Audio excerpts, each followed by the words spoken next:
స్వాగతమంటోంది. ప్రతి మనసు నువ్వే గెలవాలంటోంది. పెద్ద కొడుకు నీవై తోడున్నావు చాలు, జరుగుతుంది మాకు మేలు మేలు.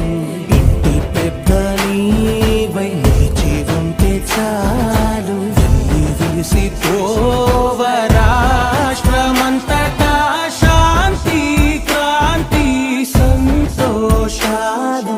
నాయకుడా నాయకుడా మళ్ళీ నువ్వే రావాలి, నవ్యాంధ్ర పాలకుడై నువ్వే గెలవాలి. నాయకుడా నాయకుడా మా తోడై నువ్వుండాలి, మేమంతా నీ వెంటే ముందడుగెయ్యాలి. ప్రతి ఊరు నీ పరిపాలన కోరింది.